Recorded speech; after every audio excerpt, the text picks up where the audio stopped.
जिन लोगों के क्वेश्चंस आए हुए हैं will be taking up those questions. So first question जो आया है that is Ketu sun in 4th house and Rahu moon in 10th house.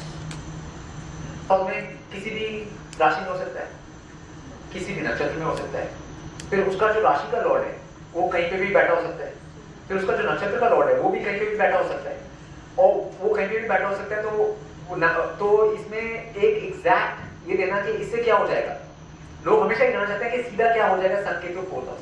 ये इसका कोई आंसर वन स्ट्रेट आंसर है ही नहीं। तो इसका मैं और राहु मून 10th में से क्या हो जाएगा, इसमें कुछ नहीं हो जाएगा।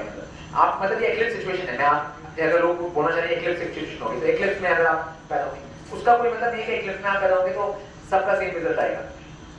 उसका जैसे उसका नक्षत्र पद डिफरेंट है, उसका डिफरेंट लेवल पे सारे के सारे रिजल्ट्स हमेशा चेंज होते रहेंगे, क्योंकि आपका जिस टाइम में बैठा है उसका प्लैनेट का उसका ग्रह कहाँ बैठा हुआ है, उसका नक्षत्र कहाँ बैठा हुआ है, उसका नक्षत्र का स्वामी कहाँ बैठा हुआ है, ये सब चीजें चेंज होती रहेंगी। तो इसका वन आंसर है नहीं। तो ये क्वेश्चन अपने आप में एब्सर्ड क्वेश्चन है, ठीक है। मतलब इनका इस तरह का कोई आंसर नहीं है। और जब आप जनरलाइज आंसर्स के लिए ढूंढेंगे इस बारे में तो उससे आपको कंफ्यूजन ही बढ़ना है। इसलिए मैं इसके बारे में कुछ बोलूंगा नहीं। मतलब मैं वो हम लोग ऐसे नहीं कर सकते सन 4th हाउस में, फिर सन 5th हाउस में, सन 6th हाउस में। मतलब ये चीजें हमको इस मेंटालिटी से ऊपर उठना पड़ेगा अगर हमको रियल ज्योतिष पे जाना है। नेक्स्ट क्वेश्चन का व्हाई सैटर्न गिव्स एडमेंसी। सैटर्न एडमेंसी, ठीक है। सैटर्न का कीवर्ड क्या है आपके हिसाब से? सैटर्न का कीवर्ड क्या है, मतलब एज अ ग्रह यहाँ पे मुझे लोग बताइए कीवर्ड, वन वर्ड।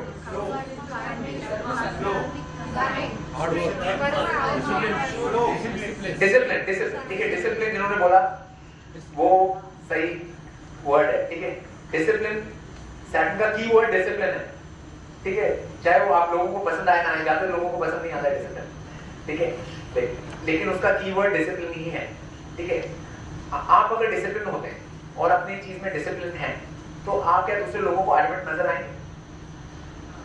आप दूसरे लोगों को तो एडमेंट ही नजर आएंगे और ऑटोमेटिकली आप तो उसी पे करेंगे, आप वैसे ही करेंगे, आप नहीं कुछ चेंज करेंगे, आप उसमें चलेंगे, आप अपने डिसिप्लिन में चलेंगे, आप उस डिसिप्लिन से नहीं हटेंगे, तो उससे दूसरे लोगों को क्या लगेगा? आप एडमेंट। वो मगर वो एडमेंसी नहीं है, वो डिसिप्लिन है, ठीक है। वो एडमेंसी एक्चुअली नहीं है, वो डिसिप्लिन है। और आपको कुछ भी करना है, बिना डिसिप्लिन के आप कुछ भी नहीं कर सकते, सिंपल सी बात है। तो मतलब बिना शनि के कुछ भी नहीं हो सकता। मतलब जब तक आपका डिसिप्लिन का बेसिक फाउंडेशन नहीं होगा तब तक आप कुछ भी नहीं कर सकते। तो सैटर्न आपका इस तरीके से बेस प्लैनेट हो गया, फाउंडेशन। सैटर्न फाउंडेशन को रूल करता है। कोई भी फाउंडेशन का सैटर्न हो जाता है, तो आपकी फाउंडेशन नहीं होगी उसके बाद आप उसके बिना उसके कुछ कर नहीं सकते, ठीक है। वो फाउंडेशन डिसिप्लिन की होती है।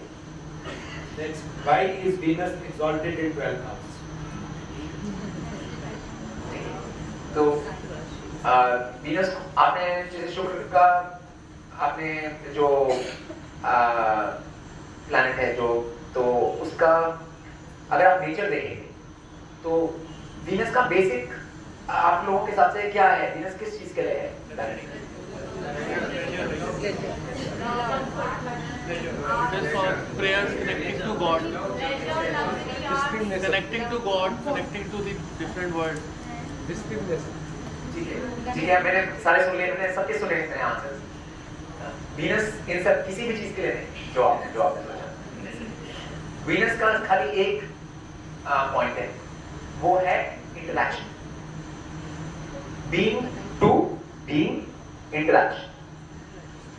हमारे जो हमारे ब्रह्मांड में खाली एक जीव तो नहीं है, बहुत सारे जीव हैं, ठीक है। और बहुत सारे जीव को हम क्या कहते हैं? बीइंग।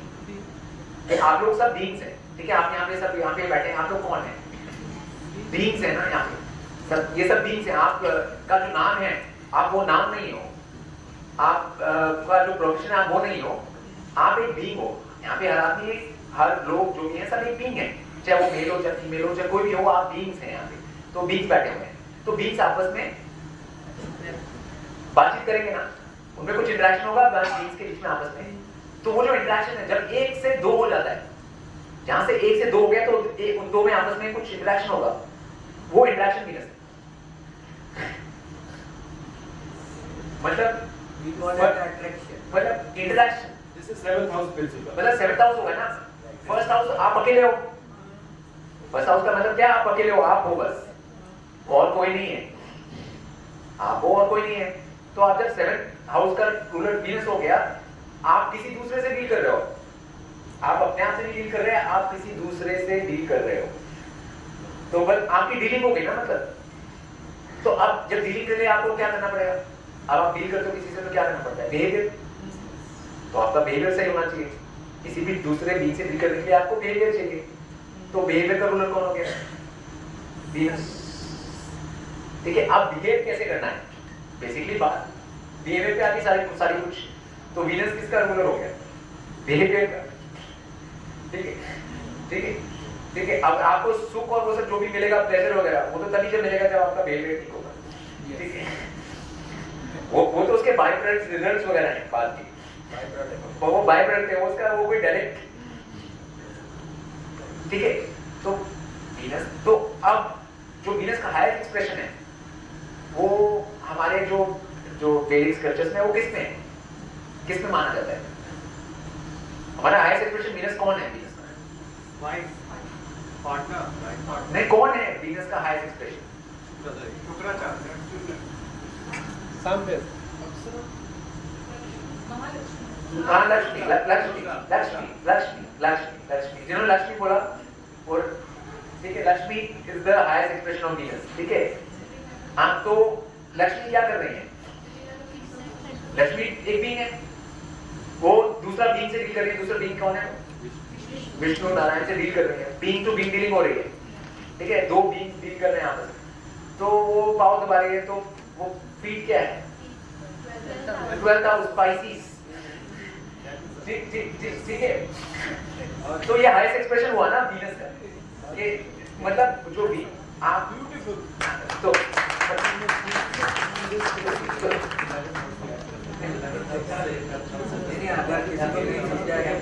देखिए, मगर आपका जो डीलिंग्स है, तो वो जो चरम सीमा में पहुंचे, जो विष्णु और लक्ष्मी डीलिंग्स है, वो आपस में कॉर्डियल है कि नहीं है, उसमें कॉर्डियलिटी है फुल के नहीं, उसमें 100% कॉर्डियलिटी है। जब आप 100% कॉर्डियलिटी के लेवल पे पहुंच जाएंगे तो वीनस का काम पूरा हो गया। वीनस क्या चाहता है, कॉर्डियल डीलिंग्स, राइट, कॉर्डियलिटी इन डीलिंग्स। तो आप मैक्सिमम कॉर्डियलिटी पे, जो विष्णु और लक्ष्मी का इंटरेक्शन है, the maximum cordial interaction. Okay, तो वो इसलिए स्पाइसीज जो थी, और क्योंकि ये नेचर का लॉ है, जैसे आप अपने से ऊपर पे डील कर रहे हैं, आपसे वो इवॉल्व है ज्यादा, ठीक है, तो आप उसके पांव से ही स्टार्ट करोगे, आप उसके सर पे नहीं पहुंच जाओगे सीधा, ठीक है, आप उसके पांव से ही स्टार्ट करोगे। ये रियलिटी है, तो ये वीनस इन रियलिटी, वीनस आपको दे रहा है वो रियलिटी, ठीक है। तो ये जो सेंस है, और सेंस ऑफ डीलिंग्स है, और सेंस ऑफ प्रोप्राइटी है इन डीलिंग्स, वो आपको वो तो इसलिए आप नेक्स्ट क्वेश्चन, इज लग्ना मोर इम्पोर्टेंट और भावचलित? लग्न, अब लग्न मैंने इसको इसके बारे में बात की थी। लग्न का मतलब होगा राशि चार्ट। तो आपको ऋषि ने पहले बता दिया, राशि चार्ट है, ये भाव चार्ट नहीं है, तो इससे आपको भाव नहीं देखने हैं। बहुत सिंपल बात है, इसमें कुछ बताने की जरूरत नहीं है। राशि चार्ट खाली आपको बताता है कौन सा ग्रह कितनी डिग्री में किस राशि में बैठा है, और आपका लग्न कौन सी राशि में है। बेसिकली कौन से ईस्टर्न होराइजन पे जब आपका जन्म हुआ था, तो कौन सी राशि राइज कर रही थी ईस्टर्न होराइजन पे, बस। Somebody has asked, is Bhadrapada stronger than Magha and Artha? तो मैं इलॉजिकल की बात कर रहा था, तो ये इलॉजिकल का अभी आपने क्वेश्चन में देखा कि स्ट्रॉन्गर। अब भाद्रपदा, आर्द्रा और मघा से स्ट्रॉन्गर है कि नहीं? अब नक्षत्रों में कोई भी नक्षत्र एक दूसरे से ज्यादा स्ट्रॉन्ग नहीं होता है। तो मैंने एक बार में अगर मैं बात बोलूं, सब नक्षत्र बराबर है स्ट्रेंथ में, मतलब उसमें कोई ये स्ट्रॉन्ग वीक, मतलब हमारे यहाँ ये भी हो गया ना, तो ये इसको क्या कहते हैं, जैसे ये बेनिफिक एंड मैलेफिक, ये आपको वर्ड बहुत सुनाई देंगे जब आप ज्योतिष में जाएंगे, आपको हर जगह बेनिफिक और मैलेफिक सुनाई देगा। कि इस असेंडेंट के लिए मैलेफिक है, ये बेनिफिक है। मेरे हिसाब से कोई भी ग्रह मैलेफिक या बेनिफिक नहीं होता है, ग्रह ग्रह होता है, मतलब और वो यूजफुल होता है। मतलब जैसे ये कहना कि मतलब कि आपकी बॉडी को इस चीज की जरूरत नहीं है, आपकी बॉडी को हर चीज की जरूरत है। मतलब आपका कोई भी एक भी ग्रह नहीं काम करेगा तो आपकी बॉडी नहीं चलेगी। तो मतलब वो खाली एग्जिस्टेंशियली नेसेसरी है rather than benefic and malefic. It is existentially necessary. मतलब तो हर ग्रह नेसेसरी है rather than malefic and malefic. अच्छा, और उसमें भी जो अब जिसको लोग malefic समझते हैं कि ये मेरे को खराब टाइम दे रहा है, मतलब जैसा मैं चाहता हूँ वैसा नहीं होता, ठीक है, तो मैं जो भी चाहता हूँ उसका ऑपोजिट हो रहा है, ठीक है, तो आपका इसको खराब टाइम बोलते हैं ना, गलत, कि आपका अच्छा टाइम नहीं चल रहा, आपका गलत टाइम चल रहा है, ठीक है। तो मेरे हिसाब से तो बहुत अच्छा टाइम, मेरे from my point of observation वो तो बहुत अच्छा टाइम है। इसका मतलब आप कब कर करोगे, आपका आप जो भी करते हो उससे लॉस होता है, कुछ भी प्रॉब्लम होती है आपको, तो मत करो कुछ। कौन कह रहा है कुछ करो? मतलब अगर आप कम करते हो तो वो तो बेटर है ना आपके लिए, आपका फिर उतने कार्मिक कॉन्सिक्वेंसेस नहीं आएंगे। अगर आपका जो सो कॉल्ड अच्छा पीरियड चल रहा है उसमें आप ज्यादा करते हो और अपने आप को एक्सपैंड करते हो, तो आप अपने आप एक्सपैंड करते हो तो उसमें आपके बहुत आप नेगेटिव कर्म बनाओगे अपने फ्यूचर के लिए, क्योंकि आपको मालूम तो है नहीं करना क्या है, मगर आप करे जा रहे हो, तो आप जितना ज्यादा करोगे उतना आपने अपने कॉम्प्लिकेशन बढ़ाओगे और अपने फ्यूचर के लिए आपके अपने कर्म खराब करोगे। तो वो अच्छा पीरियड कैसे हो गया? पब्लिक के लिए अच्छा है, आपको लगेगा आपको मनी मिल रहा है, आपको फेम मिल रहा है, आपको ये मिल रहा है, लेकिन उससे आपके जो कर्म है वो तो बिगड़ रहे हैं, तो वो कैसे अच्छा पीरियड हो? तो ये जो अच्छा और बुरे की जो डेफिनेशन है आपको वो पता ही नहीं है पहले, तो इसलिए जो मैलेफिक बेनिफिक का ये जो कॉन्सेप्ट डाला हुआ है ये बिल्कुल गलत है। मतलब अगर किसी का जो भी सो कॉल्ड बुरा पीरियड कहते हैं, जिसको बुरा पीरियड चल रहा है, तो वो अच्छा पीरियड है, इसका मतलब उसको डिसिप्लिन में रहना है। आपको बेसिकली नेचर फोर्स कर रही है कि आपको डिसिप्लिन में रहो, आप basically you are being forced into a corner, into a discipline. तो ये तो आपके लिए अच्छी बात है, इसमें बुरी बात कहां से आती है? मतलब कभी ना कभी तो करना है। अगर आपका अच्छा भी चल रहा है तब भी आप डिसिप्लिन में होने चाहिए, मगर तब आप पे वो फोर्स नहीं है। आप अगर डिसिप्लिन में रहेंगे आपको रिजल्ट्स नहीं मिलेंगे इमीडिएटली उसे डिसिप्लिन के, इसका मतलब नहीं है कि वो रिजल्ट्स नहीं आएंगे, वो बाद में आएंगे, क्योंकि पीरियड तो हमेशा नहीं चलता ना फॉरएवर। 16 साल में खत्म हो जाता है, 19 साल में खत्म हो जाता है, 20 साल में खत्म हो जाता है, मतलब मैक्सिमम तो 20 ईयर जाता है वीनस का जो पीरियड होता है, तो उसके बाद तो खत्म ही होना है, उसके बाद कुछ और आएगा। तो आपने अभी किया था, अभी नहीं मिला है इसमें, तो बाद में मिलेगा, इस लाइफ में नहीं मिलेगा तो नेक्स्ट में मिलेगा। मतलब तो डिसिप्लिन तो आपको कोई भी पीरियड चल रहा हो वो तो करना ही, लाना ही लाना है, तो इसमें कोई फर्क नहीं पड़ता कि आपका कौन सा पीरियड चल रहा है या नहीं चल रहा है। और अगर जो खराब चल रहा है तो वो तो आपको और डिसिप्लिन की तरफ लेके जाएगा, तो वो तो और भी बेटर पीरियड है। तो इसलिए मतलब ये सब हमारे को जो बातें हैं वो ढंग से समझनी है प्रॉपर्ली, मतलब जिस तरीके से हमारी जो चल रही है उस तरीके से नहीं जाना है हमको। सर एक बहुत बेसिक क्वेश्चन, कुंड जो ये हमारा वर्ड है कुंडली, क्या ये कुंड से बना या कुंडलिनी शक्ति से बना, यानी कि कुंडल, कुंड, कुंडल और कुंडली, और हमारे चार्ट में कुंड की पोजीशन कहाँ पे दिखाई देती है और कुंडलिनी हमारे चार्ट में कहाँ से दिखाई देती है? क्योंकि वैदिक सेमिनार है, मतलब मैं ये चाहता हूँ ये क्वेश्चन मेरी तरफ से।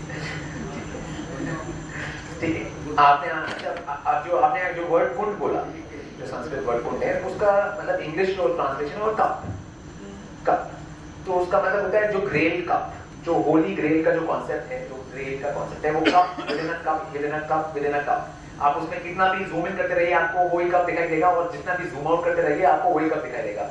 उसको कहते हैं परफेक्ट फ्रैक्टैलिटी।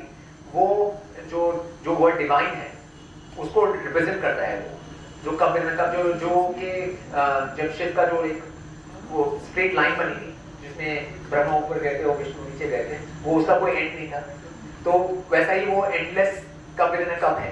तो जो एज अ ह्यूमन बीइंग, जो आपका जो कुंड है वो आपका असेंडेंट है, ठीक है, जो आपका जो लग्न है वो आपका कुंड है, क्योंकि आप जिसे बोलते हैं ना हवन कुंड, ठीक है, हवन कुंड में आप चीजें डाल रहे हैं, तो आप अब जब खाना खाते हैं कभी, तो आप क्या करते हैं? आपका यहाँ पे कुंड है, स्टमक, कुंड है, उसमें आप अपना खाना डाल रहे हैं, तो उसमें वो जा रहा है, उसके बाद उसमें से एनर्जी प्रोड्यूस हो रही है। तो ये क्या हो रहा है? यज्ञ हो रहा है।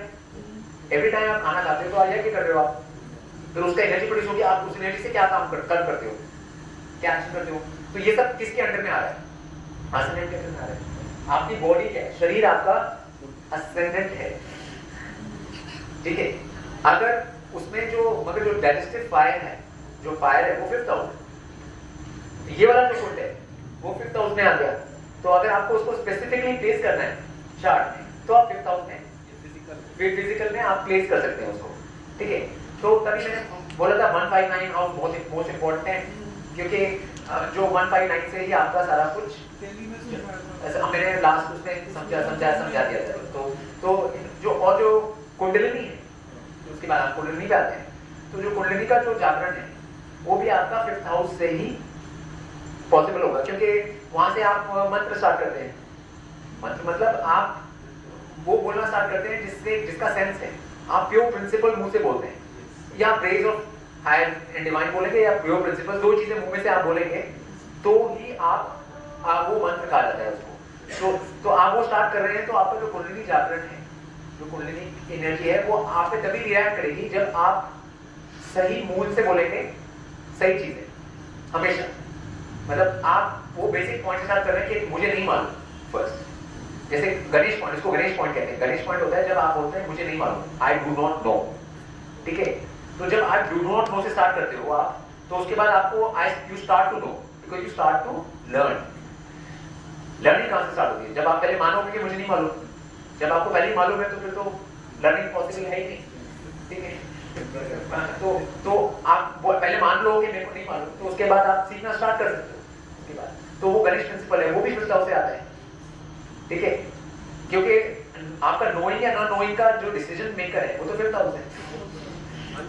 हाँ, तो वो 5th हाउस है, ठीक है। वो यह डिसाइड करता है कि आपको बताएगा, आपको देता है कि मुझे मालूम है कि नहीं मालूम, ठीक है। वो आपको क्लैरिटी देता है उस सिचुएशन में, कि वो आपको क्लियरली पता होता है कि मुझे नहीं मालूम है कि नहीं मालूम। जैसे आपको अगर पंखा रिपेयर करना है, तो आपको मालूम है कि आपको पंखे के मोटर के बारे में कुछ मालूम है कि नहीं मालूम है, वो आपको क्लियरली पता होना चाहिए, ठीक है। मतलब उसमें कोई डाइकोटोमी नहीं है बात, मतलब वो क्लैरिटी जो है, वो मतलब उस क्लियर लेवल पे जो बात होती है वो 5th हाउस।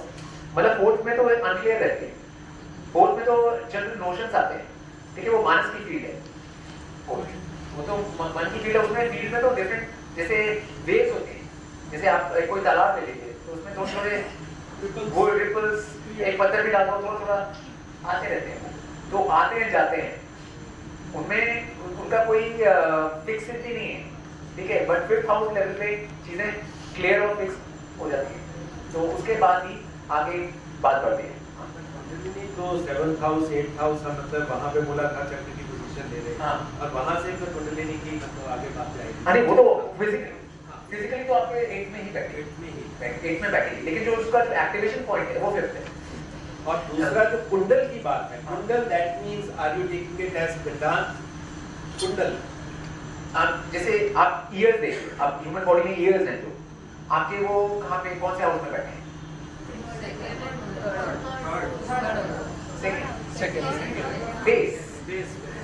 सेकंड हाउस, ठीक है। अभी और हमने अभी भी जैसे बात की, और आपकी कुंडली कहाँ बैठी है? 8th house.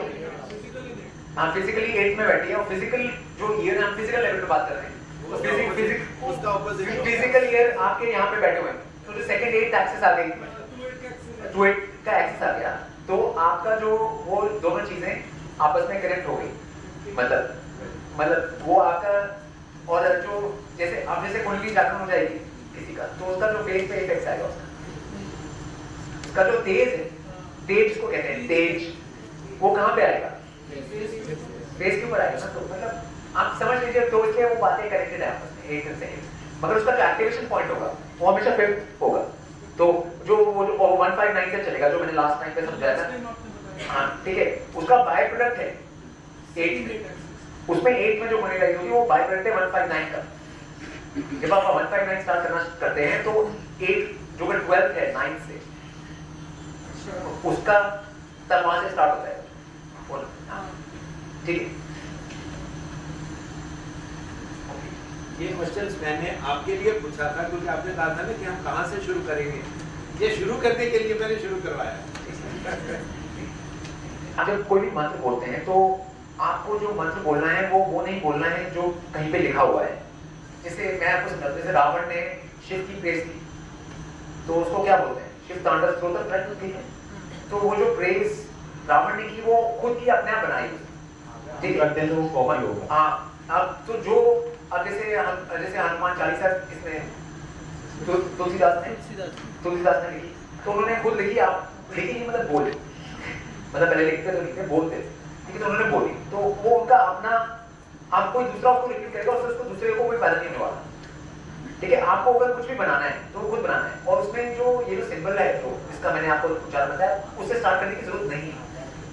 आप कोई भी लैंग्वेज में, अब जो आपकी जो हनुमान चालीसा है वो कौन सी लैंग्वेज में, ब्रज भाषा में, ब्रज भाषा में है ना, वो संस्कृत में नहीं है, हिंदी में भी नहीं है, वो ब्रज भाषा में, ठीक है।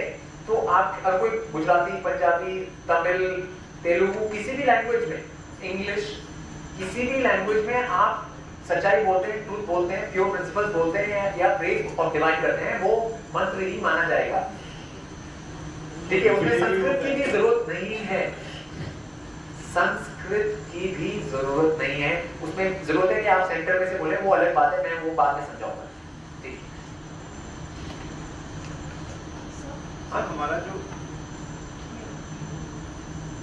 सर हमारा जो चार्ट होता है हाँ। तो हमें अपना शरीर छोड़ने के बाद हमारा आत्मा और मन ट्रैवल करता है लेट से दूसरे जगह पे, तो चार्ट में से क्या वो हाउसेस का कंटेंट साथ में जाता है? ठीक है, आपने जैसे आपके चार्ट में 12 हाउस होते हैं, ठीक है, तो 12 हाउस आपके जितने भी सारे हाउस हैं वो एक वर्ड से जुड़े हुए हैं। 12 हाउस वो एक, जैसे आप माला समझ लीजिए, तो वो जो माला आपकी एक वर्ड से जुड़ी हुई है, वो क्या वर्ड है, संस्कृत में एक वर्ड है संस्कार, ठीक है। तो जितने आपके संस्कार हैं वो आपके 12 घरों से जुड़े हुए हैं, आपके संस्कार, ठीक है। ऐसे संस्कार का कोई एक हाउस नहीं, ठीक है। आपका first house, second, third, fourth, fifth, sixth, 9, 10, 11, 12 सारे के सारे हाउस आपके संस्कार से जुड़े हुए हैं, ठीक है। तो आपके संस्कार आपके साथ जाएंगे, सारे के सारे, जितने आपके डेथ की स्टेट तक, इस फिजिकल बॉडी की डेथ की स्टेट तक जो आपके संस्कार होंगे वो आपके साथ ट्रैवल करेंगे, सारे के सारे। मेमोरी नहीं मैं कह रहा, संस्कार। सेम कुंडली का यूटिलाइजेशन उस टाइम में डिफरेंट होगा और आज के टाइम में डिफरेंट होगा, क्योंकि आज के टाइम में लोग उसको, आप किसी भी चीज को प्रॉपर्ली या इम्प्रॉपर्ली यूज कर सकते हैं, वो तो आपका खाली एक फील्ड है, आप उसको फील्ड को जैसे मन में यूज कर सकते हैं। अभी आप में इंटेलिजेंस नहीं है उस फील्ड को यूज करने की, तो आप नहीं यूज कर पा रहे। अगर आप में इंटेलिजेंस ज्यादा होगी उसको यूज करेंगे तो आप इसको ज्यादा यूज कर पाओगे। तो उस टाइम पे जैसे पहले टाइम पे लोगों को ये सब तो ऑलरेडी पता था, बेसिक्स के कैसे बैठना है, कैसे खाना है, क्या करना है, अपनी बॉडी को कैसे देखना है, ये सब तो उनको ये बेसिक नॉलेज थी। वो आज बेसिक है ही नहीं, आज तो आजकल तो किसी को नहीं मालूम ये बात क्या करना है। तो मतलब जो आपकी बेसिक नॉलेज नहीं रह जाएगी तो उसके बाद आप यूटिलाइजेशन जो है वो चेंज हो जाएगा। तो मतलब आपका असेंडेंट ऑलरेडी वीक हो जाएगा, चाहे कोई भी असेंडेंट हो। जब आप सेल्फ को, आपको अपनी बॉडी को नहीं संभालना रहा तो आपका असेंडेंट तो वैसे ही वीक हो गया ऑटोमेटिकली। तो आप जब असेंडेंट को वीक कर दोगे ऑटोमेटिकली तो पूरा चार्ट वैसे ही चलेगा। फिर प्रश्न है हाँ कि जो हॉरोस्कोप जो है कुंडली, हाँ ये हमारा एक रिपोर्ट कार्ड है जिसमें कि मुझे पता लगता है कि what is going to be unfolded in my life, कि ग्रह मुझे कुछ देते हैं, लेते हैं, या ये मेरा रिपोर्ट कार्ड। पहले तो जैसे जो पिछले जन्मों के सारे कर्म हैं वो आपकी इस लाइफ में नहीं है। उसमें आपके जो कुछ ही कर्म है, जो आपका जो फुल कर्म है वो पूरे इस लाइफ में नहीं डाले दिया जाते आपके लिए, लेकिन आपके जो संस्कार हैं वो फुल हैं। जो आपके जो संस्कार हैं, एक मतलब मैंने आपको जो आंसर दिया था ना, जो संस्कार वो ही फुल जाता है। जो आपका जो संस्कार है वो फुल है इस लाइफ में भी और अगली लाइफ में, ठीक है। लेकिन जैसे मैं कहता हूँ कि कर्म जो आपके एक्टिवेशन में नहीं हो रहे हैं, अभी जो एक्टिवेट नहीं हो रहे हैं इस लाइफ में, वो आपके सबकॉन्शियस लेवल पे बैठे हुए हैं, ठीक है, वो आपके 12th हाउस सबकॉन्शियस लेवल पे बैठे हुए हैं, ठीक है, वो भी आप इस लाइफ में उनको भी आप नलिफाई कर सकते हो, जो कि एक्टिवेटेड नहीं है इस लाइफ में, वो कर भी आप नलिफाई कर सकते हो इस लाइफ के एक्शंस के थ्रू। ओके, वो थोड़ा डीपर स्टडी है, मतलब वो लोगों को मतलब समझने में थोड़ा मुश्किल होगा, वो एक प्राइमरी चीज नहीं है, जो आपका जो क्वेश्चन है ना वो इतना प्राइमरी क्वेश्चन नहीं ये है। वो कर सकते हैं साधना से, हाँ, मेडिटेशन के सर्टेन टेक्निक्स हैं जिससे कि हम कर सकते हैं। कर सकते हैं। और सर सेकंड क्वेश्चन ये था मेरा हाँ, कि सर ये जो प्राण शरीर में 7 चक्रास हैं, हाँ, तो ये जो सोलर सिस्टम के 7 प्लैनेट्स हैं, उनको हम यदि यथा पिंडे ब्रह्मांड के हिसाब से देखें तो इनको हमारे प्लैनेट्स कहाँ पे बता होता है हमारे शरीर में, जानना चाहिए। हाँ, तो आपने जैसे रेनबो का जो आपने कलर देखा है, तो जो हमारे चक्र है वो रेनबो से डिफरेंट नहीं है। जो आपका रेड स्टार्ट होता है रूट में सेक्रल से लेकर के जो ब्लू तक जो वाइब्रेशन जाती है, उसके बाद वॉयलेट इंडिगो, तो से ब्लू आपका थ्रोट तक आ गया, उसके बाद जो वॉयलेट इंडिगो जैसा कि रेनबो जाता है एग्जैक्टली सेम आपके चक्र चलते हैं, मतलब एक मूलाधार में कौन सा? हाँ, मूलाधार रेड से स्टार्ट हो गए, रेड ट्री से स्टार्ट हो गए। हाँ, नहीं प्योर मतलब मैं रेड से नीचे से रेड से स्टार्ट हो गए तो वॉयलेट ऊपर टॉप तक जाएगा, ठीक है। तो मूलाधार में मतलब मार्स है, ठीक है, उसमें आप उसको ग्रह न दीजिए, आप कलर तक ही रखिए, ठीक है। जब ग्रह के उसमें डिफरेंट एनर्जीज का मिक्सचर है हर चक्र के अंदर, ठीक है, तो उसमें मिक्सचर जैसे आप मंगल भी है, केतु भी है मूलाधार में, ठीक है, तो मतलब इसलिए मतलब मैं नहीं चाहता कि लोग एक ग्रह दें, मगर कलर सिस्टम वही रहेगा, ठीक है, तो कलर सिस्टम वही रहेगा, लेकिन आप उसको ग्रह पे मत लेके जाइए अभी तक, क्योंकि वो मिक्सचर है, वो थोड़ा सा सेकेंडरी सब्जेक्ट है, वो प्राइमरी सब्जेक्ट है। सर 2-3 साल पहले मैं आपको सुन रहा था, हाँ, उस टाइम पे आपने 2 चीजें कही जो मेरे लिए बहुत स्ट्राइकिंग थी, और एक कैरिस्मेटिक होता है, आपने मेरे लिए कुछ ऐसा फाउंडेशन लगाया था, उसमें आपने ये कहा था कि we should be challenging our own, जो स्टडी जो हमने किया है आज तक वो हमें उसको सब चैलेंज करना पड़ेगा, और आपने कहा था कि मंडेन एस्ट्रोलॉजी से दूर जाना पड़ेगा। हाँ। तो उसमें आपने कहा था कि हमें हमारी जो अर्थ है और हमारा जो ज्योग्राफी है उसके बारे में भी हमें रीथिंक करना पड़ेगा, हमें उसको भी चैलेंज करना पड़ेगा। हाँ, उसमें टर्न होता है हमारे लाइफ में। हाँ, सर उस दिन से मुझे मेरी पूरी जो टीचिंग हुई थी अब तक की, उसमें मैंने I started raising question for हमें क्या सिखाया गया। I would just like to share one scientific fact with you, और आज का पूरा डिस्कशन में you have used real scientific evidence या रिपोर्ट्स। हाँ, तो बस मुझे सिर्फ ये बोलना था कि सेकेंड वर्ल्ड वॉर के बाद 1946 में हाँ, यूएस के बहुत हाईली डेकोरेटेड एडमिरल थे, एडमिरल बर्ड। हाँ, तो उन्होंने कहा था कि हमारी जो अर्थ है हाँ, उसके जो पोल्स है वो हाँ, कॉन्वेक्स नहीं है बल्कि कॉनकेव है। सो हाँ, this is straight away following on what you said that day.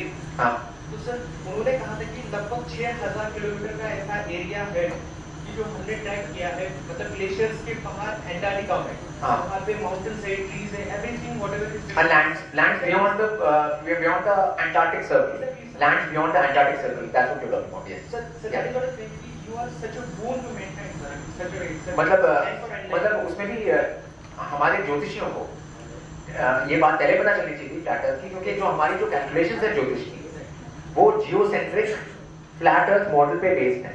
हमारे जो पंचांग है इसको इसके ऊपर बेस्ड है, ज्योतिष पंचांग के ऊपर बेस्ड है, तो पंचांग की जो कैलकुलेशंस हैं वो बेस्ड है जियोसेंट्रिक फ्लैट अर्थ मॉडल के ऊपर। जियोसेंट्रिक मतलब अर्थ सेंटर में है, सन सेंटर में नहीं है, हिलियोसेंट्रिक नहीं है, वो जियोसेंट्रिक है और फ्लैट अर्थ मॉडल पे बेस्ड है हमारी जो कैलकुलेशंस है। और उसमें जो इक्लिप्सेस हैं हम प्रिडिक्ट कर सकते हैं यूजिंग आवर सिस्टम, जो कि नासा नहीं कर सकता यूजिंग द हिलियोसेंट्रिक सिस्टम, ठीक है। तो जो इक्लिप्स की प्रेडिक्शन है वो हमारी बेटर है और उनकी नहीं है, तो इसका मतलब जियोसेंट्रिक सिस्टम काम करता है और हिलियोसेंट्रिक नहीं काम करता है, सिंपल बात है। मतलब वो ये बात तो ज्योतिष कम्युनिटी में पहले क्लियर होनी चाहिए थी, मगर सिंस के हम लोग उस तरीके से जाते नहीं है, उसको देखते ही नहीं है, और लास्ट 20 इयर्स में सब लोग खाली सॉफ्टवेयर देख रहे हैं, मतलब सीधा मतलब उनको तो मालूम ही नहीं है कैलकुलेशंस क्या है और उसका क्या मतलब है, वो तो है ही नहीं कहीं पे भी। तो वो जो कैलकुलेशंस है हमारी वो जियोसेंट्रिक फ्लैट अर्थ वाली हैं, और मेरे हिसाब से वेदिक एस्ट्रोलॉजी को इस बात को सबसे पहले इंडिया में लाना चाहिए था, ठीक है, लेकिन वो अब होगा, अब देखेंगे कि आगे फ्यूचर में हम करते हैं उस बात से। So thanks for that. I don't think a lot of people will not understand. Okay, but that's why exactly I say कि पहले बेसिक्स करिए, ठीक है, अपने आप को उस अपने जो फील्ड है उसको अपने माइंड को और इंटरेस्ट को उस लेवल पे लेके आइए ताकि आपको बातें समझ में आए जल्दी। तभी मैं ऐसे टॉपिक्स को मैं ज़्यादा बात नहीं करना चाहता हूँ उनके ऊपर कि क्योंकि लोग उसको मिसअंडरस्टैंड करेंगे, कुछ और समझेंगे, कुछ सुन के समझ के फिर जाना, दैट्स हाउ। मतलब आपको ये नॉलेज कोई एक सुपरफिशियल नॉलेज नहीं होनी चाहिए कि आपको सुपरफिशियली कुछ समझ में आ गया, आपको अंदर से पूरा ढंग से पता होना चाहिए। उसके लिए आपको स्टार्टिंग से स्टार्ट करना पड़ेगा। मतलब आप जब सारा नेचर से जुड़ेंगे, वो सब करेंगे, तब आप जाकर के उसके बाद ये सब चीजें आपको तो आपको लिए हिंट ही काफी होगा। अगर कोई इतना हिंट भी दे देगा तो आप उसको समझ जाओगे कि वो बात क्या है, ठीक है। तो अब मैं हिंट देता हूँ कुछ, तो कुछ लोग समझ जाएंगे और कुछ लोग नहीं समझेंगे, तो ये तो हमेशा होगा ही होगा। लेकिन उसके लिए आपको चिंता करने की जरूरत नहीं है, just start with the basics. And yours have to be seen from the second house, not third house, but not the third house. No, I mean देखिए अब ये तो मतलब फेस thing मतलब is not face actually what मतलब all पूरा of it face is. पूरा सब कुछ सेकंड हाउस है। Precisely. थर्ड हाउस आपके आर्म्स एंड हैंड्स है, ठीक है, ये आपका थर्ड हाउस है, ठीक है। और हमें थर्ड हाउस में yours मगर मतलब हाँ, इस तरह के ये जो सच चीजें फैली हुई हैं, मैं उसके लिए कुछ कर नहीं सकता, मतलब क्योंकि वो बिल्कुल इलॉजिकल है। मतलब उसका मतलब उस बात का कोई लॉजिक है नहीं कि आप उसमें से एक ईयर को उठा करके थर्ड पे डाल दीजिए, इसमें है yours obviously. हाँ मतलब एक उधर में भेज दीजिए, एक को कहीं और हाउस में भेज दीजिए, कुछ नहीं कर सकते हैं ऐसे तो। मतलब नमस्ते सर, मेरा प्रश्न ऐसा था कि जो पंचभाव की आपने बात की स्पिरिचुअल, तो हमारे जो एस्ट्रल ट्रैवल्स होते हैं, यानी मानसिक प्रवास जिसे हम कहते हैं, that is house of creativity. और जब हम ज्योतिष पढ़ते हैं तो हर एक ज्योतिष, जब अब आजकल हम सभी चीज़ों को स्टॉप नहीं कर सकते क्योंकि हम प्रेडिक्शंस में ही है, क्योंकि जो जातक हमारे पास आता है वो कोई ना कोई प्रश्न लेकर आता है। तो being logical astrologer, along with logics, we need some अध्यात्म और spiritual बैठक, जो हम बोलते हैं कि जो साधना काफी लोग यहाँ डिस्कस कर रहे हैं। तो मेरा एक ही सवाल है कि जो एस्ट्रल ट्रैवल्स है और अंतस्फूर्त कला जिसको हम बोलते हैं, जो थर्ड हाउस 12th हाउस से जुड़ी है, तो क्या ऐसे कोई नक्षत्र है स्पेसिफिक कि जिस नक्षत्र में जब वो चंद्र जाएगा या तो जो भी ग्रह वहां पर उस नक्षत्र के बीच में आएगा तो उस समय वो अंतस्फूर्त कला बढ़ जाती है, कोई इनबिल्ट बॉर्न उसी कला से होता है कि जो बिना ज्योतिष सीखे भी काफी चीजें बता सकता है, नॉट नेसेसरी कि ज्योतिष सीखना जरूरी है, उनमें वो कला होती है। तो आप इसके बारे में तो आप ऐसा करिए, उसमें इसमें ऐसा जो आपने जो बात की पहले, तो एस्ट्रल ट्रैवल की, वो एस्ट्रल ट्रैवल का हाउस 5th नहीं है, वो 8th है, ठीक है, 8th हाउस है। जब मैंने बोला था इसमें भी आपको ड्रीम्स, नाइटमेयर्स वगैरह चलती है, जो भी कुछ आते हैं वो 8th हाउस से आते हैं, और आप एस्ट्रल ट्रैवल कर रहे हैं तो आप 8th हाउस में जा रहे हैं, उसमें वो 12th में नहीं है, 5th में नहीं है, वो आप 8th हाउस है वो बोलने से। और 8th हाउस से फिर आप और एंटिटी से कांटेक्ट भी कर सकते हैं, जो एंटिटी कांटेक्ट है वो भी 8th हाउस का टॉपिक है, ठीक है। तो आप जब एंटिटी से कांटेक्ट करते हैं, लोग करते हैं एंटिटी से कांटेक्ट, और उसके बाद वो उनको बताते हैं, अब उनके सामने कोई आया तो उनको बता देंगे इसका ये होने वाला है, फ्यूचर में ये होने वाला है, तो उसको जैसे कर्ण पिशाच नहीं है और ये सब जो सिद्धीज हैं वो एंटिटीज की सिद्धि है, ठीक है। मगर जब आप एंटिटी से आप डील करते हैं तो उसका आपको फल भी होता है, मतलब उसका गिव एंड टेक है। अगर वो आपको लिए कुछ कर रहा है तो आपको उसके लिए कुछ करना पड़ेगा, ठीक है। वो एक गलत बात है, मतलब वो आप अगर उस चक्कर में फंस गए तो आपका जो आफ्टर लाइफ है इसके वो सफर करेगा। इस लाइफ में आप ये सब चीजें कर सकते हैं और लोगों को बता सकते हैं, लेकिन उसका अपना जो आपका आफ्टर लाइफ है वो आप उनके रेल में जाओगे, जो उस एंटिटी का रेल में, फिर आप उसके अंडर में सर्व करोगे उसको, ठीक है। स्पिरिचुअल तो ऐसा होता है, स्पिरिचुअल जो वर्ड है वो स्पिरिट से बना हुआ है, ठीक है। तो ये भी स्पिरिट ही है, ये भी सब स्पिरिट ही है। What you are saying is entities, तो ये स्पिरिट्स ही हैं, और ठीक है, स्पिरिचुअल को आपको समझना पड़ेगा। जो वर्ड स्पिरिचुअल और मटेरियल है ना, उसमें कोई डिफरेंस नहीं, जो एक्चुअल मटेरियल और स्पिरिचुअल में कोई डिफरेंस नहीं है। जो मटेरियल है, जैसे आपकी बॉडी है, वो मटेरियल आप समझते हैं, ठीक है। तो जो मटेरियल सेंस होती है कि इसमें कैसे आपको जीना है, कैसे सही रखना है, वही सेंस स्पिरिचुअल सेंस है। अगर आपको फिजिकल मटेरियल सेंस नहीं है तो सो कॉल्ड स्पिरिचुअल सेंस भी नहीं आएगा, ये सेंसेस कोई डिफरेंट नहीं है, ये आपस में जुड़े हुए हैं, इनमें स्किज़ोफ्रेनिया नहीं करना है। ये नहीं बोलना ये मटेरियल है ये स्पिरिचुअल है, ऐसा नहीं है, सब कुछ एक ही है। ठीक है, अगर आपको यहाँ पे पृथ्वी में लेकर के आपको रहना नहीं आता, आपको नहीं मालूम कि क्या कपड़े पहनने हैं, क्या खाना खाना है, कैसे घर में रहना है, क्या करना है, क्या कब क्या करना है, तो आप स्वर्ग में नहीं जा सकते,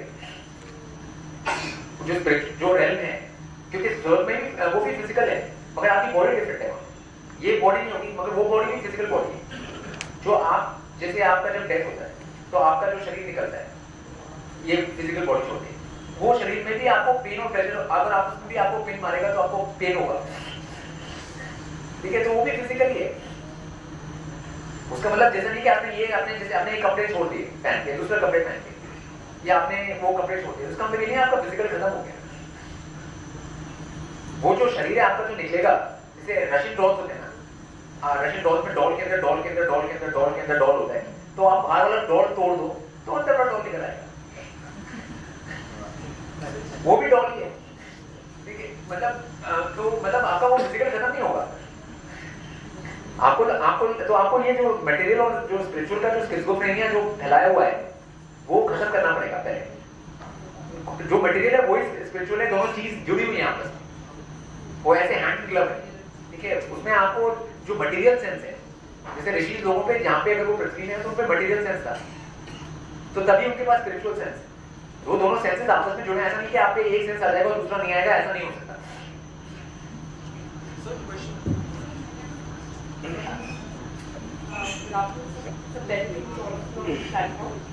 I have a question here, sir. I read the autobiography of the yogi, in which Professor Yogananda explains very clearly that from one life when you go to the other life, if all the lessons that you take, it's like going to the next class. Yes. Right. So here, sir, that's a very important question. Actually, it's very helped me to also figure my question. That when he asked, like, is the chart a report card for us? I need to explain the sanskars keep continuing like a chain, Yeah. like the beads.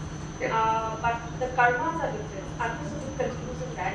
So karmas what में do you mean by the different का sanskar? मतलब नहीं था कि आपके जो कर्म है पुराने, जो पुरानी लाइफ है कि वो बहुत सारे हैं नंबर में, तो आप वो सारे के सारे एक इसी लाइफ में एक्सपीरियंस नहीं कर सकते।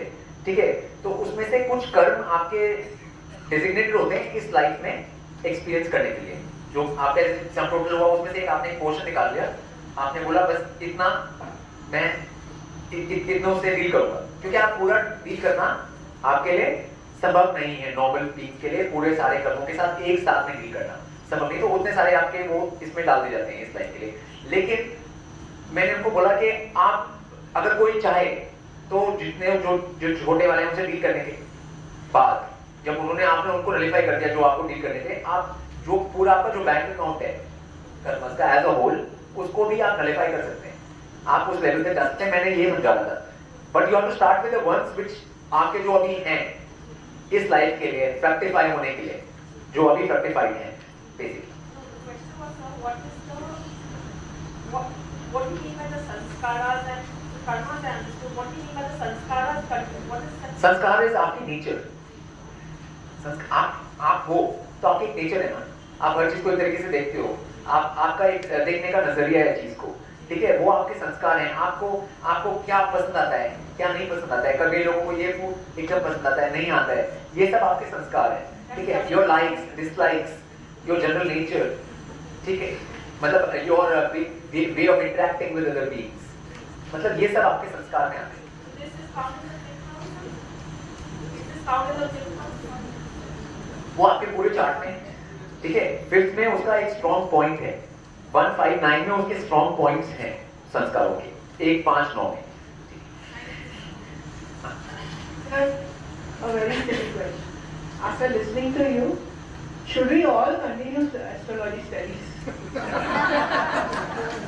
Or we should मेरे do हिसाब से लोगों को एस्ट्रोलॉजी से दूर जाके पहले थोड़ा आपको एस्ट्रोलॉजी स्टडी ही करना है। जैसे आप अगर जाके तारे देखना शुरू कर दें तो आप उसको क्या मानोगे, आप एस्ट्रोलॉजी स्टडी मानोगे कि नहीं मानोगे।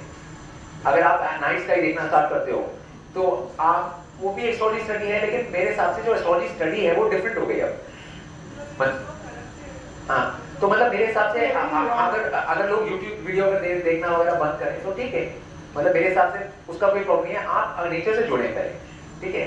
आपको अपना देखना है, आपका अपना जो वेलबींग है वो देखना है। उसके बाद आपको नेचर को आपको ऑब्जर्व करना है। जब तक आपका ऑब्जर्वेशन स्टार्ट नहीं होगा तब तक आप में जो सेंस है, इनर सेंस, चीजों को समझने का और डिस्क्रिमिनेशन वो जागृत नहीं होगा तब तक। और मतलब मैंने प्रैक्टिकली देखा है लोगों के अंदर, मतलब ये प्रैक्टिकल बात है, मतलब आप प्रैक्टिकली करके देख सकते हैं। So much time and reading and watching YouTube and reading so many books and so it is better to हाँ, utilize this मेरे हिसाब से कोई एस्ट्रोलॉजर एक स्पेसिफिक कोई चीज नहीं होनी चाहिए। तो पहले ऐसा नहीं होना चाहिए ये एस्ट्रोलॉजर है, ऐसा कुछ होना ही नहीं चाहिए मेरे हिसाब से। मतलब क्योंकि ये कोई ऐसा वो प्रोफेशन नहीं है जिसमें कि आप खाली वो ही हो। क्योंकि मतलब अगर आप एस्ट्रोलॉजर हो और आपको जैसे आयुर्वेद नहीं मालूम, आपको वास्तु नहीं मालूम, तो मतलब मेरे को समझ नहीं आता आप कैसे, आपको ये मालूम कि खाना क्या खाना है, मतलब तो मतलब इसका मतलब आप फिर आप सेकंड हाउस की क्या, किसी को सेकंड हाउस का प्रॉब्लम है तो आप उसको क्या एडवाइस दोगे? मतलब मेरे हिसाब से आप कुछ एडवाइस दे नहीं सकते। अगर आप बोलोगे जो मन में आए खा, जो मन में आए करो, ठीक है, मगर ये मंत्र कर लो, ये गुरु का मंत्र है, शुक्र का मंत्र है, आपका गुरु माला चल रही है, गुरु का मंत्र कर लो, ठीक है, मगर बाकी लाइफस्टाइल आपका वैसा ही रहेगा जैसा है, और कुछ चेंज नहीं आएगा, बस आप ये करना शुरू कर दो बस। तो मतलब वो आप अपने आप को भी उल्लू बना रहे हो, उसको भी उल्लू बना रहे हो, मतलब उससे कुछ होने वाला नहीं है। मतलब और लोग आते हैं तो वो उनको प्रॉब्लम है ना, कुछ किसी को तो कुछ उसको उसका सोल्यूशन चाहिए उसको, ठीक है, ठीक है। अब उसको सोल्यूशन चाहिए तो आपका सोल्यूशन आपको खुद ही नहीं है अपने लिए, अब उस बेचारे को क्या दोगे? मतलब मेरे हिसाब से ये सब चीजें ठीक है, मतलब आजकल लोगों को थोड़ा सा फाइनेंशियली मतलब पैसा कमाना है, वो सब अलग बात होगी, मगर उसका ऐसा कुछ उसका मीनिंग नहीं है। और जिसको अगर उसको फाइनेंशियली उस पर डिपेंडेंट नहीं है तो मेरे हिसाब से वो बेटर है कि वो फाइनेंशियली इस पर्टिकुलर चीज पे डिपेंडेंट ना हो, तो मेरे हिसाब से वो बेस्ट, मतलब ताकि वो उसको फ्रीली। हाँ गुरुजी, आपने आज एक बड़ी बात बोल दी जो मैं बहुत सालों तक करती थी कि अपने शब्दों में डिवाइन गॉड की प्रशंसा, और इसका समर्थन दे के आपने मुझे इतना उत्साहित कर दिया कि सब लोग जो रच रहे हैं वो बोल रहे हैं करके नहीं, मैं अपनी भाषा में करती हूँ। हाँ। तो ये सही है, ये सुनकर बहुत बहुत बहुत ज्यादा यही मंत्र है, इसको मंत्र कहते हैं, वो आपका मंत्र है। हर एक का मंत्र अलग होता है, हाँ। क्योंकि हर बीइंग अलग है, तो वो अपने हिसाब से जो बोलता है और जो बोलता है वही मंत्र नेचर उसको एक्सेप्ट करती है। नेचर वो एक्सेप्ट नहीं करती जो आपने तोते की तरह पढ़ लिया कहीं से और आपने वो बोला, वो नेचर एक्सेप्ट नहीं करती। में यही प्रश्न है कि वो जो हम बोलते हैं वो प्रतिदिन शब्द सेम होने चाहिए, नहीं जरूरी है? नहीं, ऐसा आपके अंदर से कनेक्ट आना चाहिए, मतलब ऐसा कुछ नहीं है, ऐसा कोई जरूरी नहीं, ऐसा कुछ नहीं है, मतलब अभी आप इलेक्ट्रिसिटी को क्या मानते हो? आपको इलेक्ट्रिसिटी को फिजिकल मानते हो नहीं मानते? आपको अगर करंट लगेगा अभी तो आपको फिजिकल वो आएगी ना, फिजिकल, तो वो इलेक्ट्रिकल है, तो आप उसको इलेक्ट्रिकल समझ लीजिए, वो इलेक्ट्रिकल फीलिंग है, ठीक है, इलेक्ट्रिकल फिजिकल ही है, ठीक है, लेकिन उसको आप मैटर फिजिकल नहीं है, और वो इलेक्ट्रिकल फिजिकल, इलेक्ट्रोफिजिकल समझ लीजिए। और सबका सब सेम रहता है एक हाउस में, कि अगर कोई बीइंग है इवॉल्व है तो हो सकता है उसकी कुंडलिनी कोई और भी इवॉल्व कहीं पे भी होगा तो उसका हेड तो सेकंड हाउस ही होगा ना, मतलब और मतलब उसका आर्म्स तो थर्ड हाउस ही होंगे, मतलब ये तो ना चेंज हो जाएगा। कोई ऋषि से लेकर के कोई कॉमन पेजेंट तक सबका वो सेम ही रहेगा, ये जो बेसिक वो है वो सेम ही रहते हैं। अब ठीक है, इस तरह का लॉजिक तो ऑलमोस्ट नेचुरल होना चाहिए। अभी जो मुझे क्वेश्चन पूछे ना, ये बिल्कुल ऐसे क्वेश्चंस हैं जिसमें कि ये सेल्फ ऑब्वियस बातें होनी चाहिए, ठीक है, मगर अब ऑब्वियस नहीं है, वो इसलिए नहीं है क्योंकि आप ये नेचर से कनेक्शन नहीं है।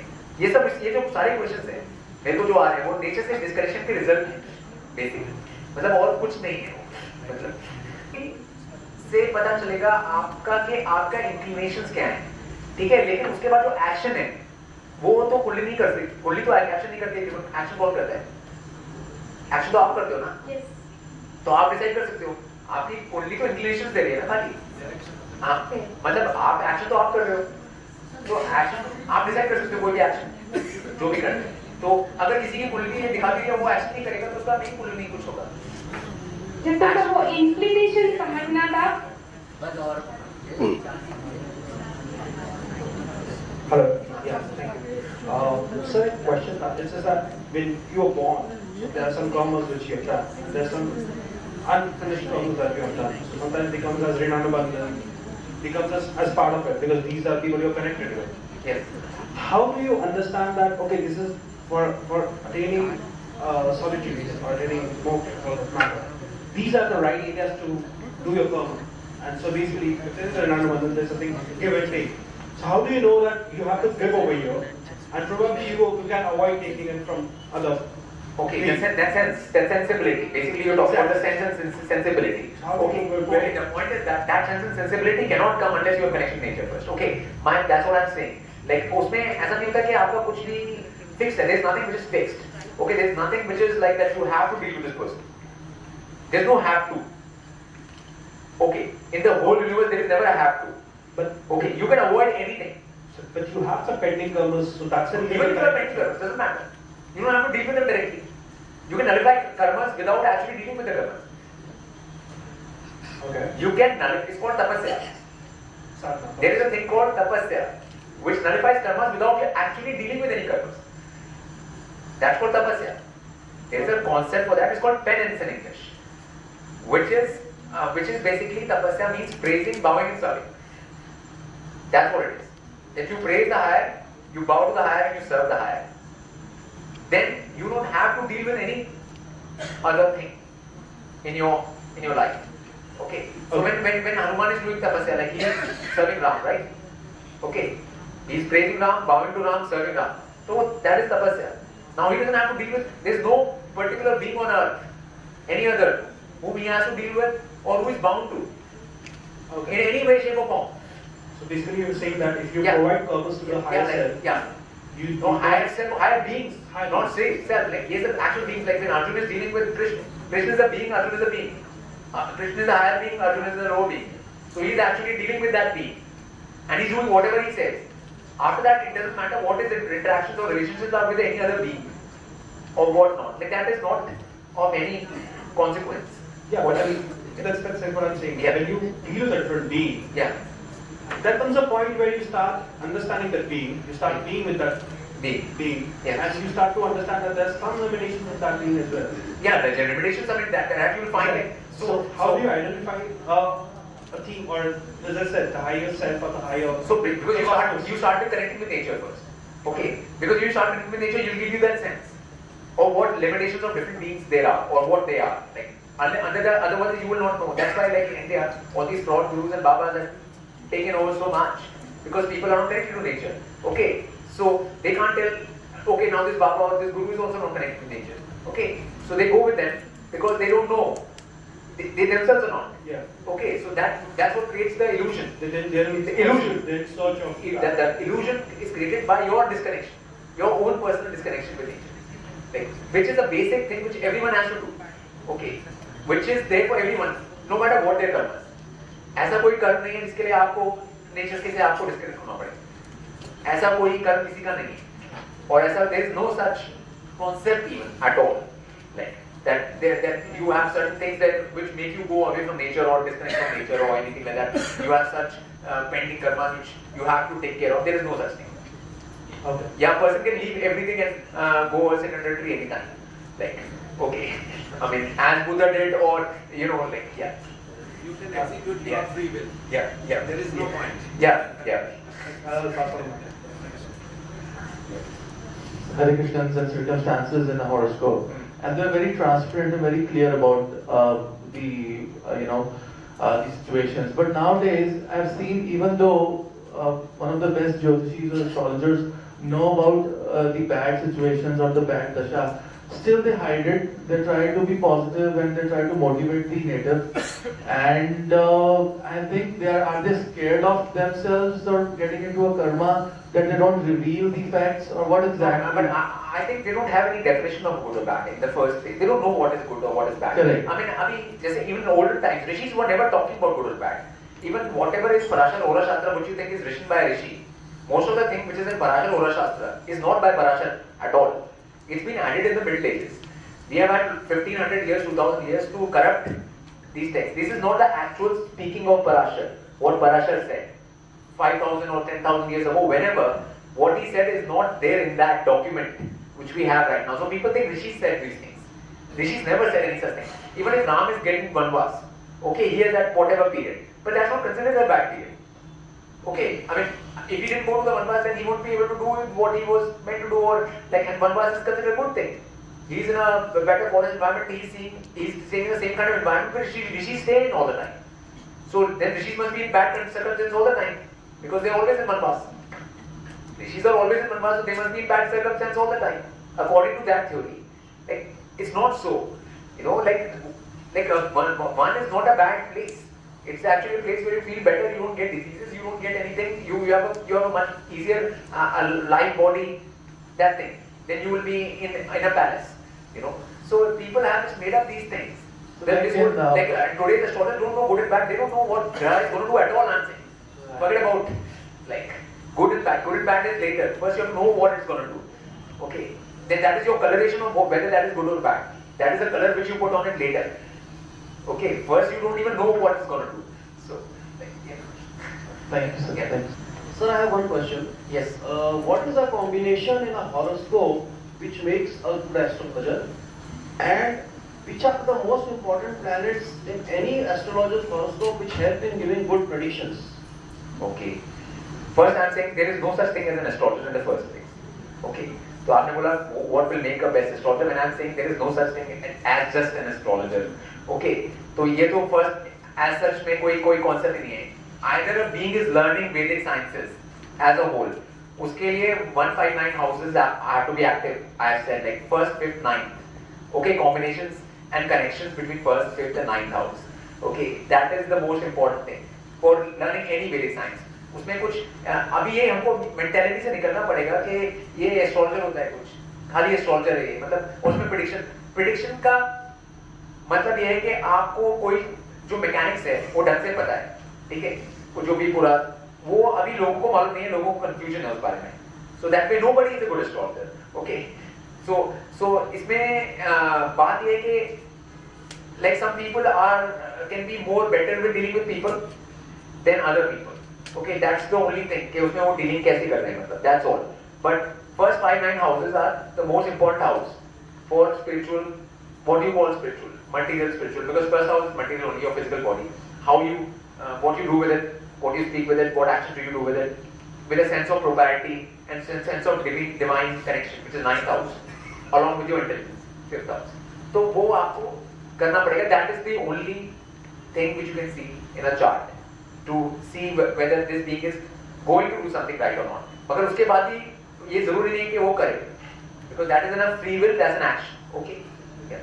Sir, I did not get an answer for my question. Like, if I want to become an astrologer, what should be good in my horoscope? I'm saying that there is no such thing as you should not try. You should not try. 159 is a general concept for the whole world, let us say. Even if he wants to become a good doctor, even if he wants to become a good scientist, he has to have 159 strong. आज हमारा जो वैदिक concept है पहले, अगर यहाँ तो आप वैदिक में चलिए, हमारे वैदिक में कंपार्टमेंटलाइजेशन नहीं है. हमारे वैदिक में ना कोई डॉक्टर होता है, ना साइंटिस्ट होता है, ना एस्ट्रोलॉजर होता है. जिस दुनिया में रह रहे हैं सर 21st century 2019 में तो डॉक्टर, लॉयर और एस्ट्रोलॉजर तो होते ही हैं. मतलब आप आज हमें आज के कंसेप्ट के हिसाब से समझाइए सर. मतलब आज के कंसेप्ट के हिसाब से मैं ऐसे समझाता हूँ. अगर जैसे आपका डॉक्टर होगा अभी, वो आपका आयुर्वेद वाला होगा, पहले तो जो एलोपैथिक वाला नहीं होगा. जो इंग्लिश वर्ड जो डॉक्टर है, that means to tamper with.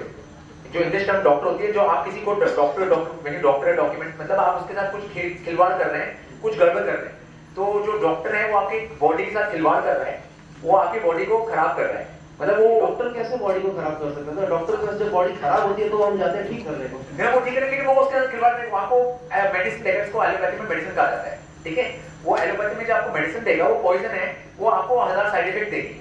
वो आपका जो डिजीज है उसके रूट पे नहीं स्ट्राइक करेगी, उसके सिम्टम्स पे स्ट्राइक कर रहा है वो। उसके बाद आपको उसके साथ उसके वो आ रहे हैं जो साइड इफेक्ट्स, तो आपके बॉडी में वो प्रॉब्लम्स क्रिएट कर रहा है। तो बेसिकली अगर मैं बीमार हूं तो डॉक्टर के पास नहीं जाऊं? नहीं, ऑब्वियसली मतलब आप नेचर में जाइए तो आपको ज्यादा चांस है वो आपकी बॉडी। So, अगर मेरे को डेंगू हो गया है और अगर मलेरिया हो गया तो I have to go to some jungle something like that. मतलब अगर आपको डेंगू हो गया तो आपको अपना डाइट वगैरह ठीक करना पड़ेगा, आपको अपना इम्यून सिस्टम बेटर करना पड़ेगा, ठीक है। आपका डेंगू क्यों हुआ आपको? क्योंकि आपका इम्यून सिस्टम वीक हो गया। सपोज अगर मेरे को समझो ब्लड हार्ट अटैक आ गया तो then what should I do? मतलब वो आने तक की सिचुएशन क्यों हुई है, मतलब उसके लिए आपका लाइफस्टाइल कैसा है, आपका लाइफस्टाइल कैसा है, मतलब तो आपको अपना लाइफस्टाइल पहले ठीक करेंगे तो आपको हार्ट अटैक नहीं होगा ना। मतलब ये तो आपको रहने की, you have to learn the art of living, मतलब उसमें तो वो ये सब चीजों से नहीं हो जाएगा। आप डॉक्टर, लॉयर, एस्ट्रोलॉजर, इन सब से आपकी आर्ट ऑफ लिविंग नहीं चेंज होने वाली और इनसे आपको कभी फायदा नहीं होने वाला, मतलब इन सब चीजों से।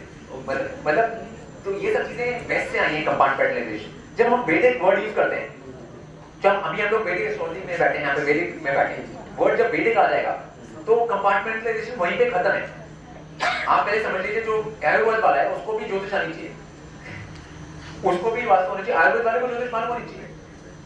अगर आयुर्वेद में आप देखने जाते हैं और आपका चार्ट नहीं देखता है, वो आपका चार्ट नहीं देखता है, तो इसका मतलब उसको नहीं आते Ayurveda. But this is not practical, I think. But is practical. क्यों आयुर्वेद वाले, आयुर्वेद के भी लोग हैं कि नहीं? क्योंकि मैं खुद आयुर्वेद डॉक्टर्स को जानता हूँ, उनको उस आयुर्वेद से अलावा कुछ नहीं आता। नहीं तो मनोज जान सकते हैं, चार्ट भी नहीं जान सकते, मतलब वो ऐड कर सकते हैं। मतलब ये होलिस्टिक साइंसेस हैं। अगर हमको पता ही नहीं चलेगा आपका कौन सा ग्रह काम कर रहा है अभी, तो वो आपको जो अभी मेडिसिन देता है, जैसे वात पित्त कफ जो भी देगा, तो अगर आपका मार्च चल रहा है ज्यादा, तो आपको मालूम है पित्त आपका ज्यादा है अभी, तो उसको वो बैलेंस करने के लिए आपको वात और कफ देगा उसमें। तो उसको भी करने के लिए उसको कुछ मालूम होना जरूरी है उसके बारे में, ज्योतिष के बारे में। पहले तो तभी जो मैंने बोला ना, जो देशी थे वो सब ऑल इन वन थे। Everything has to be all in one, मतलब life is a all in one process. Life कोई सिंगुलर प्रोसेस नहीं है, यहाँ पे सब कुछ जुड़ा हुआ है एक दूसरे से। तो we have to be all in one, you know, which comes to the living, basic living, ठीक है। मतलब ऐसा नहीं है कि हम खाली एक उस चीज पे कर सकते हैं। मतलब यही मैं पूरे टाइम जो आपने क्वेश्चन पूछा है, मैंने जो पहले 1 घंटा जो बात की, मैंने इसी बात पे बात की है पूरे time. Sir to be point बात ये है कि सर राहु एक्सल्टेड होने वाला है, तो sir any one extra benefit जिनके बर्थ चार्ट में राहु एक्सल्टेड है, just one extra benefit those people who can take, जिनका भी राहु कुछ का है बर्थ चार्ट में, any one extra benefit those people who can take it। मतलब बेनिफिट तो ऐसा है, just one extra benefit। मतलब एक्स्ट्रा बेनिफिट ऐसा है, राहु का बेसिक नेचर क्या है? राहु का बेसिक नेचर है एक्सप्लोरेशन का, ठीक है। तो आपको एक्सप्लोरेशन करना है, ठीक है, और एक्सप्लोरेशन में आपको राइट चीज तक पहुंचना है। आपको जैसे राहु कहाँ तक पहुंच गया था? अमृत तक, राहु अमृत तक पहुंच गया था ना। तो मतलब अगर आपको पहुंचना है उस तक, आपको एक्सप्लोरेशन करना है, तो उसके लिए आपकी एनर्जी अवेलेबल होगी, ठीक है। और आजकल वो एनर्जी वैसे भी इंटरनेट और उसके थ्रू अवेलेबल है, जो इन्फॉर्मेशन है वो बहुत ज्यादा है और अवेलेबल है। उसमें काफी कुछ नॉनसेंस भी है, 90% नॉनसेंस है, ठीक है। उसमें लेट्स से 1% और 5% कुछ अमृत टाइप है। तो वो जो डिस्क्रिमिनेशन लाना है वो तो एक हर एक के लिए इंडिविजुअल वर्क होगा। उसके लिए आपको बेसिक्स और बाकी जो शनि का जो काम है वो पहले करना पड़ेगा, मतलब डिसिप्लिन। उसके बाद ही आप उसको राहु एंगल पे जा सकते। मैं तो हमेशा बोलता हूँ जब तक आपका सैटर्न आपने ठीक नहीं किया डिसिप्लिन, हाँ, तो राहु केतु तो आप यूज ही नहीं कर सकते। They come after that. Saturn is number 7 and Rahu Ketu are 8, 9। So वो किसी भी टाइम में अच्छा होता है, मतलब अच्छे टाइम का कोई, अच्छे घर का कोई टाइम नहीं होता। आप नेचर से अलाइन कोई भी काम करते हैं, मतलब आप कभी भी करें, वो कोई भी सेकंड, किसी भी पल, किसी भी नक्षत्र, किसी भी घंटा, किसी भी उसमें करेंगे, आपको वो अच्छा ही होगा, ठीक है। Thank you so much. I get hyper this thing worried, मेरी टाइम निकल रहा है और थैंक यू सो मच। 5 बजे एकदम ब्लैक बन रहे हैं। वो किसी ने चिट्ठी लिखी है तो वो बोलते हैं कि आप अपने शब्दों से पढ़िए।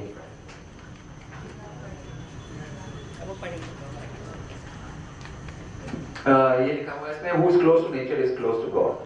So please follow it. Who is close to the nature is close to the God.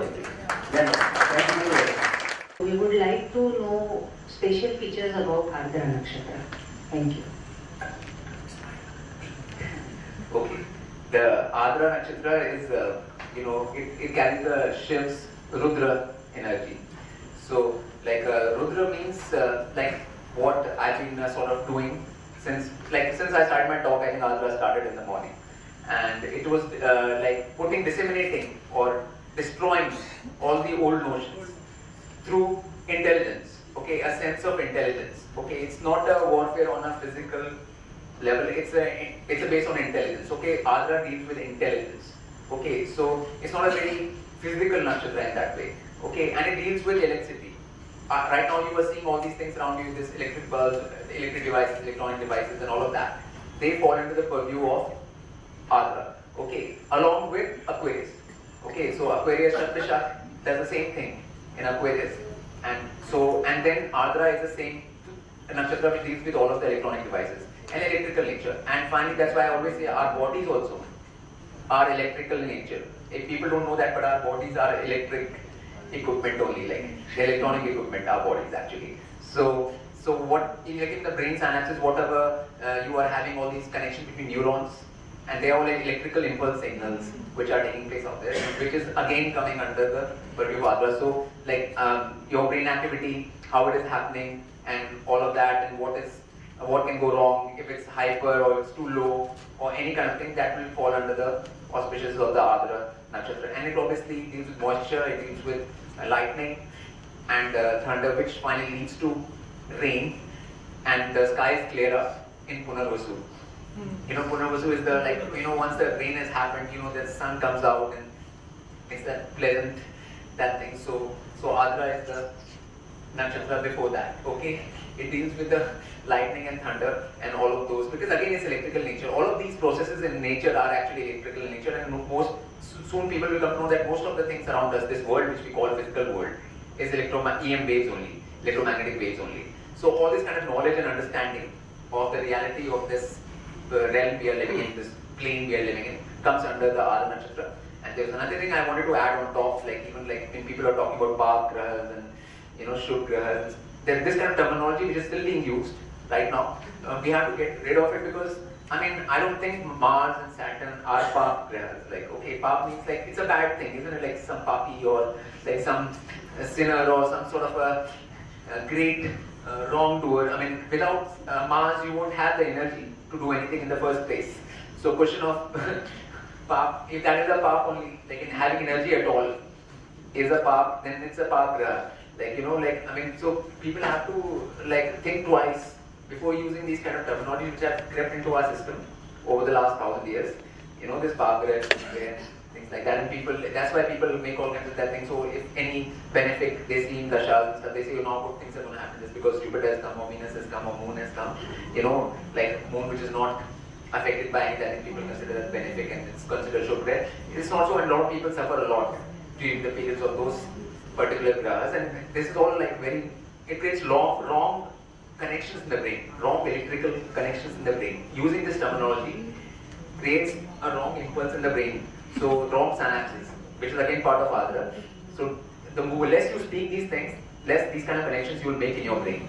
Okay, so you will stay clear of using this kind of terminology and stuff. And I would ask most astrologers, at least the younger ones, to try and refrain from this kind of Pap Graha, Shubh Graha, Pap Graha, this kind of talk. Everything Graha is Graha, it's not Pap or Shubh. Okay, so let's just not create these kind of that things and get the wrath of the energies unnecessarily. That's like saying something, you are basically saying a swear word to Mars and Saturn and Rahu Ketu. It's nothing less than talking swear words. उसको गाली देने बराबर ही है. मगर आप उसको गाली देने से आपका कुछ उससे भला नहीं होने वाला. तो ये सब जो टर्मिनोलॉजी है, हमको इससे हटना पड़ेगा, और ये ऐसा ना यूज करें जस्ट बिकॉज ये कुछ किताबों में लिखा हुआ है आपकी, तो ये बात सही नहीं है. So you have to give all the grahas respect. The last question. Yeah. But in the morning you were more concerned about the nature and relevance of astrology, so-called modern society or contemporary context, right? So my question is, I come to the point. The question is, when we talk about the Jyoti, yes, completely, there were in the Vedic time 27 nakshatras were relevant, And when the Greek came to the India, Yes. his 9 planets are added into it. Yes. So the whole question, you were giving relative importance to nakshatra. So mainly we should refer nakshatra either or planets. Okay, I got the picture. I got the picture, right. Okay, the thing is, first, I don't want to create a schism between Jyotish and astrology either. Because when you take the word astrology, it comes from the word aster, which means star, and logic, the logic of the stars. So it's the logic of the stars. If you see in the sky, you will see the grahas, you can see them going around the ecliptic. You can see the 12 rashis in the sky, in the night. You can see the 27 nakshatras in the sky, in the night sky, all of them. These, you can see all of them. So there is a logic for all of them, not one or the other. The logic has to be there for all of them, and even the constellations which are not mentioned in the nakshatras, which I said before, like Pegasus, like Draco, all of these constellations also have to be part of that logic. So it is star logic only, and Jyotish is the system of star logic of everything. It cannot be like that this is something Western or Eastern or astrology or Jyotish. I am saying that all of this is together one thing only, and it's logical and it's scientific. It's not something which is not based on logic. So astrology, which means star logic by itself, is a totally okay term, which is like, that's why we call it Vedic astrology, means the Vedic system of seeing at this logic. You know, because other systems have formed, like the Greek system or the so-called Western system right now have formed about this logic right now. So it's about the logic only, and it has to be a holistic system of a holistic logic of all the heavenly bodies which can be seen up in the sky, not just one or the other. तो अभी first of all मैं चाहूंगा एक round of applause पराश Trivedi ji के लिए। हम लोगों को बीच में आए अपने विचार करना चाहिए, और मैं रिक्वेस्ट करूंगा डॉक्टर धर्मेश मेहता जी से और डॉक्टर अजय शाही जी से कि पराश जी का सम्मान प्लीज।